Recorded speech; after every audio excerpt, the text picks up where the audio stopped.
Hi, this is Ron Hall, and this is Heather Hornbeck and Brianna Egar. And we are all three professional counselors at One&ALL Church. We want to talk to you about a very serious ailment that's going on in the world today. And in fact, it's been going on since the days of King David, Elijah, and Jesus. And it is absolutely a product of the pre-trauma conditions that we're in right now with the pandemic. And that ailment is depression, hopelessness. And we're going to talk today a little bit about the different symptoms. We're going to talk a little bit about very practical ways that you can move through these symptoms and with the power God gives you. And so the three of us are going to talk about that. We're going to talk about some related topics with depression that you might be experiencing that are not, you wouldn't think of depression, but they truly are. Let me talk first of all, just real quick, to roll through some of the symptoms of depression by what we find typically in our society. It could be a depressed mood most of the day. It could be diminished interest or pleasure in all, or sometimes all activities. It could be weight loss. It could be lack of being able to sleep or getting too much sleep. It could have to do with feeling numb, feeling like you can't move, feeling like you don't have any energy. It could be fatigue. It could be feelings of worthlessness, or excessive or inappropriate guilt. It could be diminished ability to think or concentrate, indecisiveness, and it could be even recurrent thoughts of death. We will talk about that toward the end of the broadcast today and what exactly you can do if you have any of those symptoms, and we will give you those signs and signals of that. So we're going to start today with Heather. And Heather, would you tell us just a little bit about depression and some of the spiritual ingredients connected with depression, because those are truly there too? Yes. Well, I would like to start by, just talking about that there may be a difference, or there might be some different symptoms between something that some writers have referred to as the dark night of the soul, and then what we would also think of more as a typical depression. So I would like to start out with this dark night of the soul, which is sometimes also called a spiritual existential crisis.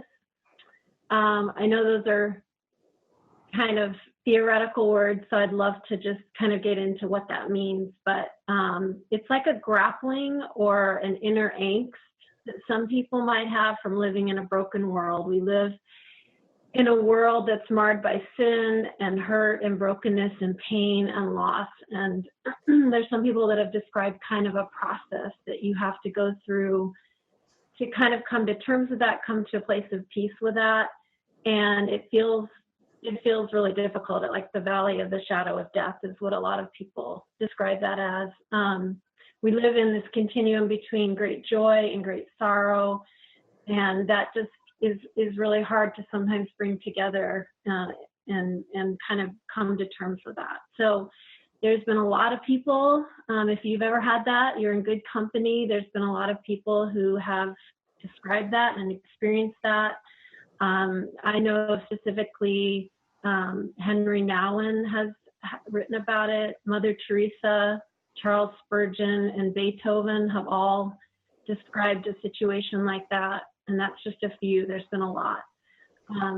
It's kind of it's sort of like a philosophical experience in some ways. And what I mean by that is it's like thinking of the human condition and around the deep questions of suffering, like loss and death, and sometimes with purpose or meaning, and feeling like you might be struggling in that area, or just in life in general, loneliness, not being known deeply or fully, And then the fourth area often that people might struggle in is this whole area of responsibility and choice making, and just feeling overwhelmed with having to make big life decisions or decisions they've made in the past and regret they might have from that. And can we really make things different from our past? So that's another area. C.S. Lewis,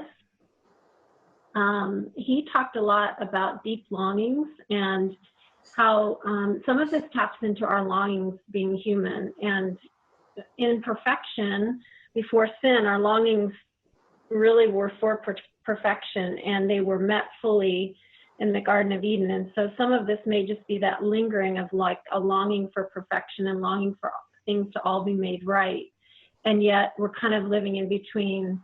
It has been sin and death and all those things have been overcome, but we're still waiting for the fulfillment of that in heaven. And so those longings, although they can't fully be met here on earth, they can be met partly, and then we trust and fully know that they'll be met in heaven. And so C.S. Lewis talked about how these deep longings and desires, when they can't fully be met on this earth, we know that we were made for another world. So that's where our hope is, our ultimate hope. And the thing is, though, that as you grapple with that and you come to terms with it, the wonderful thing about it is that then we're freed up to live more fully and indeed taste these longings here on earth. It's a little bit difficult to describe. I think of it sort of as like a complex depression. It doesn't have all the same symptoms. It has some of those symptoms, but it's like the valley of the shadow of death. It's a time of deep growth, understanding, transformation, and healing, where God replaces old ways of thinking, feeling, and being in the inner man, in the deep parts of the inner man. There's often a deep transformation from suffering to hope, or from darkness to light, is how it's described a lot. The hope in the midst of the valley is that the crushed spirit, which is often what people describe too, will no longer predominate over those angst points that I mentioned. And the really cool thing is there can be a newfound passion and an energetic will for the purposes of God that emerges following that time of the valley. So just to kind of think of it in terms of typical counseling and psychology, it's like it's the faith element that's kind of added in there, which can be added into all forms of depression counseling. But there's kind of like you're dealing with present feelings, past wounds in history, maybe future expectations and concerns, but there's also this integration of a transcendent God that you're bringing into it, and his revelation into that inner man, specific to each person and whatever they're kind of angsty about. And God does a deep work, a deep healing in that inner spirit. So again, just it could be in areas of pain, death, or loss, aloneness, purpose and meaning, and choice making or responsibility. Sometimes you come out also with like more of an understanding of how to hold complex realities together, like the Imago Dei and the sin nature, because sometimes those seem opposite, but they're both in us and they're together. The holding suffering and hope together. You're acknowledging your longings, but you're also surrendering to that they won't fully be met always exactly as we want. That we're not alone, and that God is always with us, that he's given us purpose and meaning, and we go to him for that, trusting that all things here on earth will be made right one day, that our deepest longings of significance, security, peace, intimacy, purpose, perfection, and pleasing obedience to God will all be fulfilled in perfection one day, that our desires are met in part here on earth and fullness in heaven, which is what I've mentioned.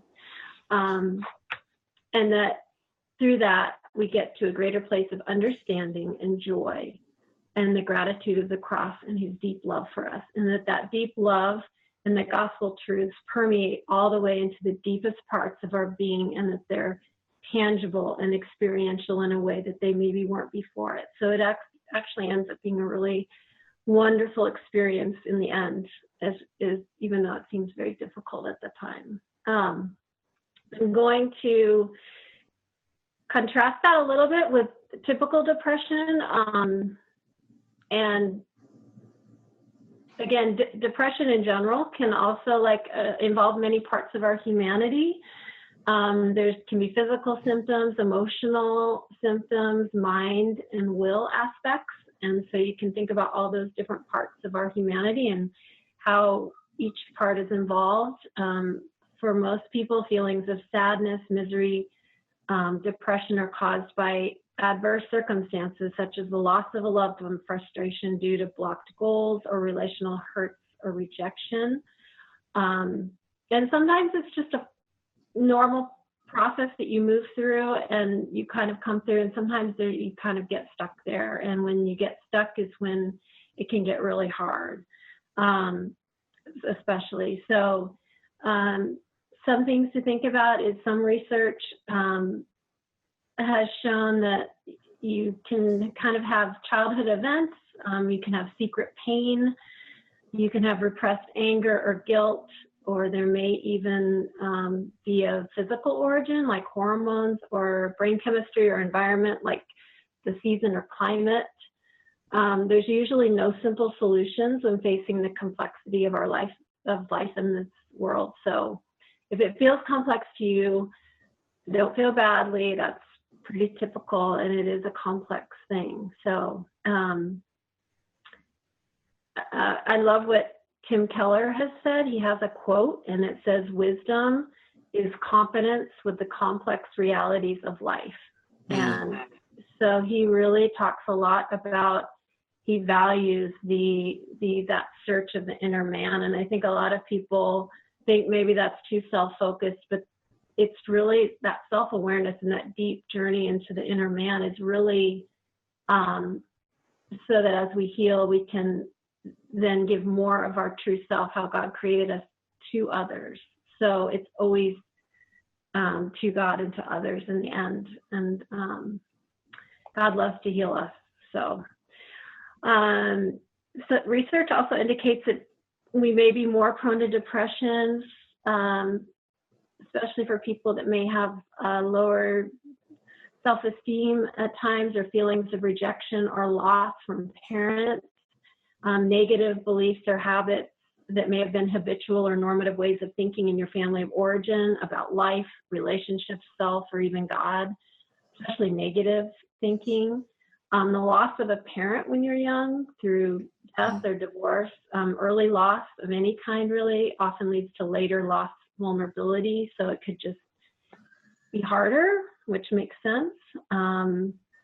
So, sometimes when we didn't get enough approval growing up maybe, or where our self-worth and significance weren't established in the way they needed to be. And God has a lot to say about that. He loves to speak to our identity. And so he can really speak to us in those areas too. But we grow into security and significance when we're young, usually by external events and relationships. But if they're not established, it's harder when you get older. So Aaron Beck, who is a psychologist who's thought a lot about depression, he says that depression's central core is often that people think the self seems worthless, so that's the self. The outer world can seem meaningless, and the future hopeless. But as we let God determine, approve, and speak our worth to us through identity, that's the self, reveal to us purposes he has for us in the outer world, which is purpose and meaning, and he assures us of the ultimate hope that he offers us, that our future is not hopeless. God really does have answers for us. In the Bible, in the Psalms, David felt strong emotions. He expressed deep joy when he was dancing, and he also had deep despair when his enemies and his circumstances surrounded him. And it's throughout the Bible, all these kinds of emotions. Ron mentioned the typical symptoms. Sometimes some of these attitudes that I talked about earlier, or these beliefs or ways of thinking, they kind of they lie waiting, and then they can get activated through stress or life events, getting older, or when confronted with a major unknown. And we're kind of in one of those times right now. So it's not surprising. It's kind of challenging all of us, honestly. And again, just some of those symptoms, if concentration is hard, decisions become hard. There can be feelings of failure, guilt, or fear, and those might be exaggerated. Life may seem like it doesn't have purpose, or that there may be feelings of irritability, restlessness, or agitation, constant tiredness, not sleeping enough, waking at 2 or 3, which there was a hymn writer, William Cooper, who described that as being hunted by spiritual hounds in the night season. So it's hard to wake up that early and be thinking. Idleness, discontent, a pathless wilderness where you feel like you're not making progress, and despair. But there are things that can be done. And so that's kind of what we want to talk about, some of those interventions and ideas and research and things that people have done. And there is a way forward, just to encourage everybody. One big thing is that support and friendship has been shown to be protective, that as we experience loss, it's very, very helpful to have support from somebody that's life-giving, and also words of encouragement from others in the Bible. And the Bible has a lot of words of encouragement for us. One intervention I'm going to talk about that relates a lot to the dark night of the soul, and then I'm going to have Brianna, she's going to talk about other interventions, but is this whole idea of self-awareness. It's really important to have a healthy degree of self-awareness, so letting God search us to know our anxious ways. It's difficult to fight an unseen enemy. Instead of running in the same pathways, be open to new ideas and new ways of thinking. The Sermon on the Mount takes the eyes off kind of the externals and puts them in the inner worlds of thoughts and purpose. So really getting to know our inner man and taking time to be reflective is worth it. And it's not being self-centered. It's doing that with God is actually it's developing a relationship with Him, and it's a form of healing. And then from that healing place, you can minister to others. So anyway, so now I'm going to pass it to Brianna. Thanks, Heather. So this is going to kind of just be the more, I guess, practical solutions that use to for healing from depression. The first kind of section I'll talk about is just how to experience some initial relief from depressive symptoms. I know that sometimes they can feel very overwhelming, and it just feels like, oh, I just need something right now. And these are the more short-term practical things that you can implement now, whether you're working with a therapist or you're just trying to kind of work with this alone.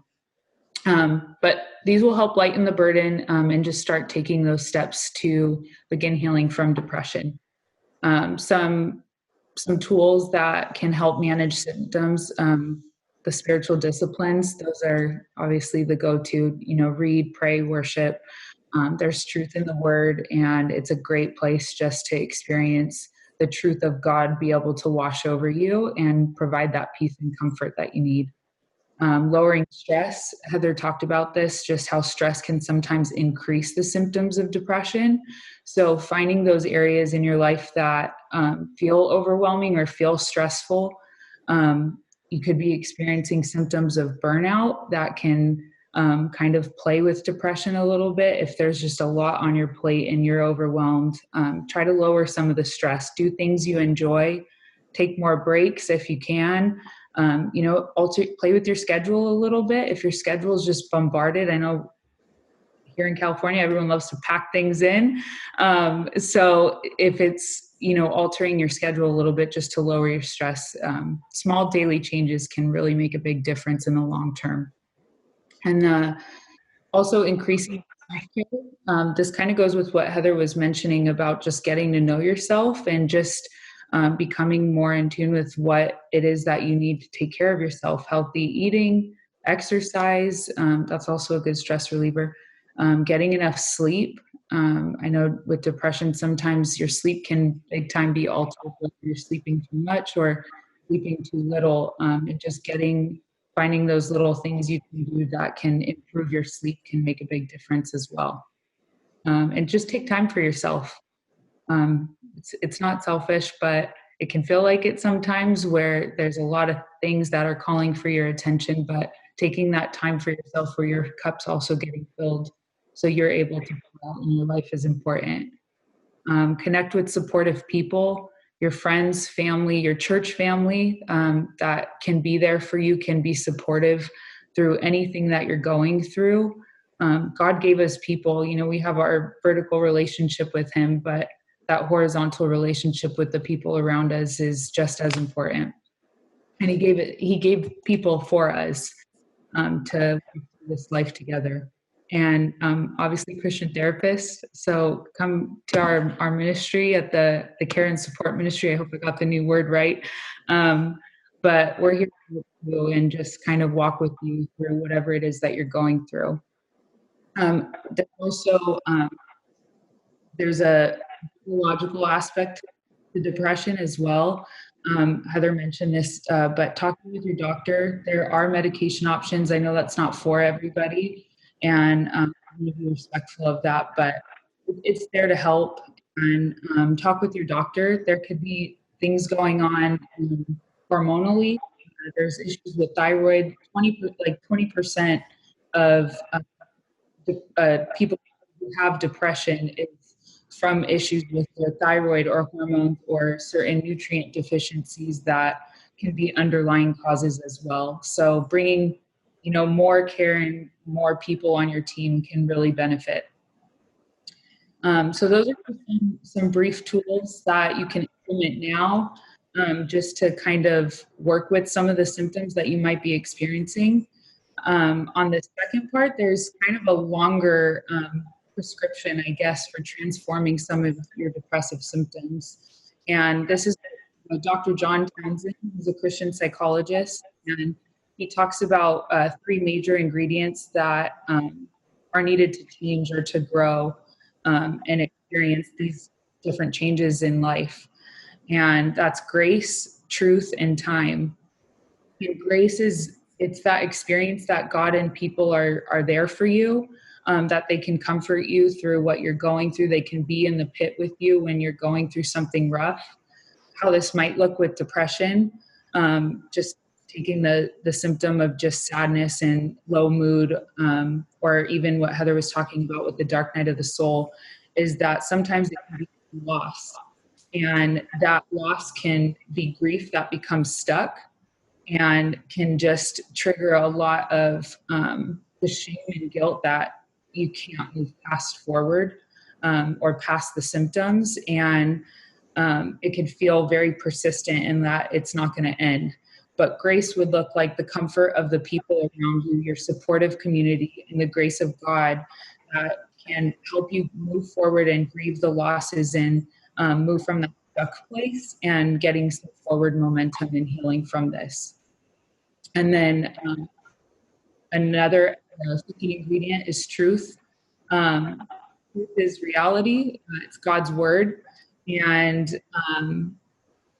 the truth is what kind of, it guides us forward into areas of our life, into activities and relationships that are life-giving. And it's really what we need for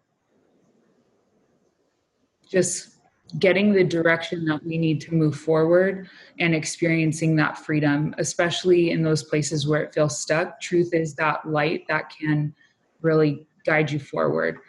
Some sources of truth, it's God's presence, his spirit, the Bible, people, and even sometimes your circumstances that you can learn from, and the truth that you've discovered from past circumstances can also be a light to guide you forward. And then the last ingredient is time. And I love this one because it can feel like these symptoms just are relentless and that they're not going to end. But healing and transformation, it really does take time. And we need like the patience and just the compassion for ourselves to go through these periods and take the time that you need to heal. And just eliminating depressive symptoms, it's pretty rare where it's instantaneous.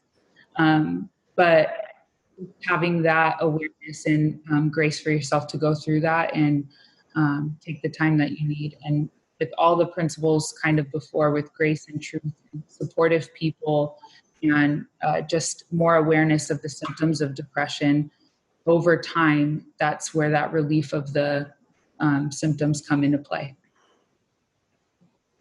Great. Thank Brianna. Hey, let's take just a minute and talk about resources for you. Heather, Brianna, do you have any resources, books that you would recommend? I've got a couple too, but let's give a couple of resources to them. Do you have any in mind? I think there's a great podcast. And in general, I think sometimes podcasts, if you find good ones that really speak life into you, can be really good. I think sometimes it's really good to bring new information into our ways of thinking, and it kind of helps that thinking adjust. And so there is a great podcast by Tim Keller. It's a sermon, and it's called The Wounded Spirit, Healing the Wounded Spirit. So you could look for that. Also, another book I've really liked is this book by Richard Winter called Roots of Sorrow. And he's a psychiatrist, counselor, and pastor. And so he really integrates all of those medical and spiritual aspects together and really explains in detail sorrow, kind of from a dark night of the soul as well as depression. He brings it together. Brianna, do you have any? I do. Speaking of Tim Keller, this book is called Walking with God Through Pain and Suffering. It is a great book just to think of it theologically, just walking through it. It's a good resource. And then also Dr. John Townsend, those 3 ingredients I mentioned, grace, truth, and time, it's kind of expanded more in his book called How to Grow, and it's what the Bible reveals about personal growth. So if you're interested in learning more, that would be a great resource. Great. And I've got a couple. There is a workbook called the Freedom from Depression Workbook by Carter and Menereth. A little bit older, but I think you can probably find it. If you can't, let me know. And then there was a great book written by Dr. Archibald Hart, Dark Cloud, Silver Linings. So that's another one that I would recommend to you. So that would give you some resources. And one of the resources I want to give you is straight from Scripture. You know, the Bible, I don't believe, was written to be a depression handbook, but it does have a lot of advice. Let me give you an example. If you take a look at 2 Timothy 1, verses 5 through 14, it mentions these things. This is Paul and his advice to Timothy to encourage him. And he says, and I'd say encouragement from Paul and Timothy in as being lonely as he's going out on his mission. 1:5 says, remember your faith. 1:6 says, remember your special gifts from God. Focus on them, develop them. 2 Corinthians 1:7 says, remember we have empowerment from God available to us, and love, and the resources for self-discipline. 1:8 says, refocus on your task at hand, our call from Christ for what he's called you to do. It says hands and feet. 1:9 says, remember the grace factor. And then going to verse 12, remember the protective factor, that he will guard you. And 1:13, remember sound teachings. And finally, 1:14, remember the help of the Holy Spirit. It's God in us, folks. And that's why it's so important to be strong in your faith as you're working through this. one thing I will say about depression, it is a common ailment we all experience. And we need sometimes to slow us down. Myself as an extrovert, the times of depression have been very helpful for me to slow down and think about the bigger concepts of life and to think about what God may be doing in a situation and give me a wider lens to see what God may be doing and how what he might be teaching me through this situation. Obviously, we need to deal with sin and where we're missing the mark from God. And obviously, the biggest thing that we can do is learn to grow closer to Christ in our walk through life. So one other thing I want to mention today to you is that if you are experiencing thoughts of hurting yourself, if you're experiencing thoughts of ending your life, that's very serious and you need to get help. So if you've got those thoughts, and then if you have ever made a plan of suicide, you need to definitely get some help. And then if you've ever made an attempt or you're thinking about making an attempt and you've got the means to make the attempt, please, please, please get some help immediately. You can call a suicide hotline, but you really need to talk to a professional counselor. There's a lot of great Christian therapists in our congregation and in our community. We do have the counseling center available at ONE&ALL Church. You can call me if you've got anything, especially any suicidal ideations or anything. Well, number one, go to your local emergency room. And if you're that close, have a friend, call a friend to take you to a local emergency room. Tell someone about it. You can always call me over at the church. My phone number, my cell phone number, 951-255-2340,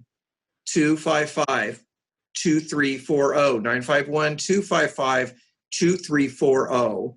Please do not hesitate on that. I would be glad to help you. And as you can see, we've got two very experienced counselors on with me today. I'm sure we'd be glad to help you also. And if you want any more information about them or set an appointment up with them or any of our staff, please give me a call. Recognize, too, we have life coaches available. And that's for if you've got an issue going on and you need to make future direction, but it's not a crisis situation. Our life coaches are available, too. We actually have 40 life coaches available. So thank you so much for joining us today. And I pray for you that the God of Jesus would come and be there for you. And I should mention, too, the resource. Man, if you are not in a community group, please get involved. Over 2,000 people are involved with community at our church, online and hopefully in person in the future. So I would encourage you to come and be involved. Thank you so much for being with us tonight. Let us know if you have any questions and anything we can do to help you. God bless you.